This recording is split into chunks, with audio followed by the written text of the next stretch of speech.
Hello, this is Monica Reinagel, and you're listening to the Nutrition Diva podcast. Great to have you here for this week's show.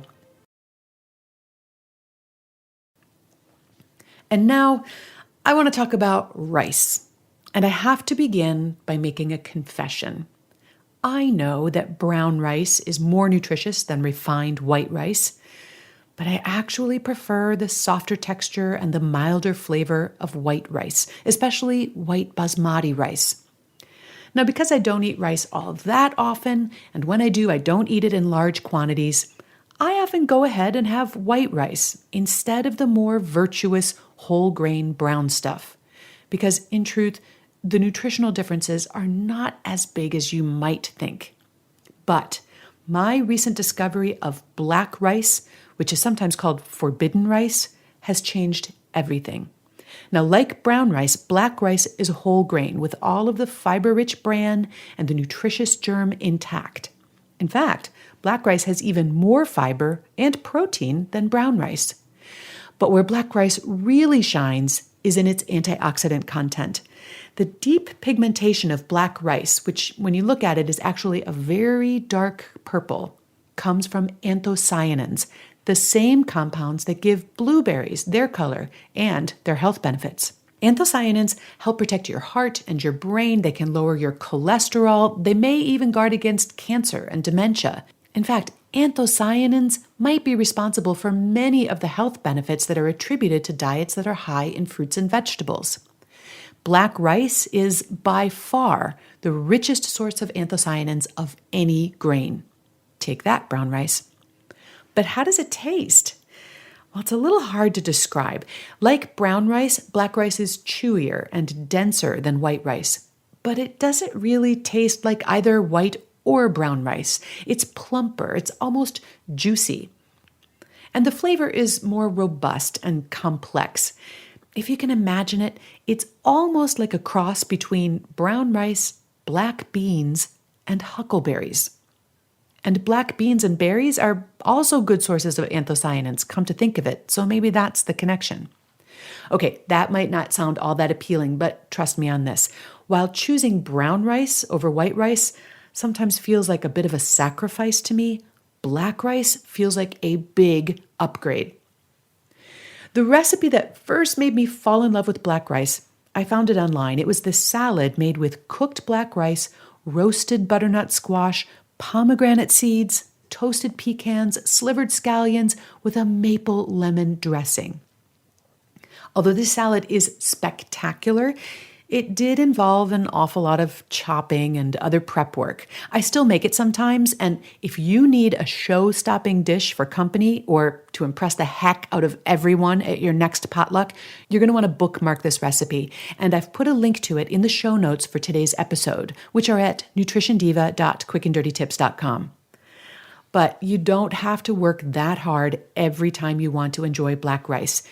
You can toss cooked black rice with whatever you've got on hand, raw or roasted vegetables, leftover cooked chicken or tofu, dried or fresh fruit, chopped nuts or herbs.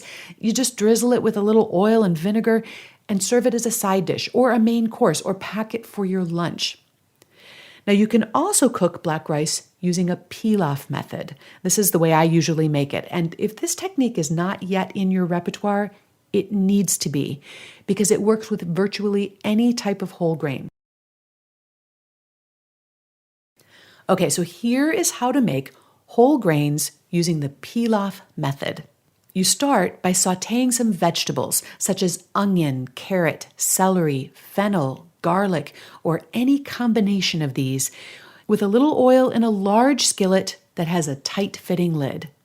Now, I use a lot of vegetables in my pilaf because, well, you know how I feel about vegetables. I'm usually aiming to end up with equal parts grain and vegetable in the finished dish. And so that means starting out with about twice as much chopped vegetable as dry rice. So when your vegetables are soft, you want to season them with some salt and pepper and then add 1 cup of dry rice or any other grain and continue to sauté it for another 3 to 4 minutes, which toasts the grains. And then you add water or stock for extra flavor. You bring that to a boil and then you just cover the pan, turn the heat down to low and cook it until the liquid is absorbed and the grains are tender. That's it. Now, how much liquid you add and how long you'll need to cook it depends on the grain. For black rice, you would use about 2 cups of liquid per 1 cup of rice, and you'd cook it for about 30 minutes. If you have a pressure cooker, it'll only take about 10 minutes. Yet another reason that I love my new pressure cooker. When the grains are tender and the liquid is absorbed, you just fluff it up and serve it. If you're used to making plain steamed rice, mastering the pilaf method is going to turn that bland side dish into the highlight of your meal, and it also ends up sneaking another serving or 2 of vegetables into your day. Hey, sprinkle that with some fresh chopped herbs or green onions or toasted almond slivers, and they are going to be nominating you for a James Beard Award. Black rice is known as forbidden rice because it used to be cultivated in very small quantities and reserved exclusively for the emperors of ancient China. Fortunately, black rice is getting much easier to find. You'll almost certainly find it at a health food or Whole Foods store. Any place with a bulk grain section will probably have it. And if all else fails, you can buy it online. You'll spend between $4 and $7 per pound for it, which is more than you'll pay for regular brown rice, but it's still well under $1 per serving. So have I convinced you to give black rice a try, or maybe just given you an idea for a new way to enjoy it? Let me know what you think of it, or share your favorite black rice recipe. You can post your comments on the new Nutrition Diva podcast Facebook page. Yep, we now have a brand new Facebook page that's just for the show, where you can easily find each week's podcast, along with links to any related episodes and resources that I mention in the podcast, such as that recipe for the black rice and butternut salad. And you can even find information about special offers from our sponsors. You'll find that new page at facebook.com/QDT Nutrition. And you can reach me there or on my main Facebook page, which is still at facebook.com/Nutrition Diva. Thanks so much for listening. I hope to hear from you and have a great week.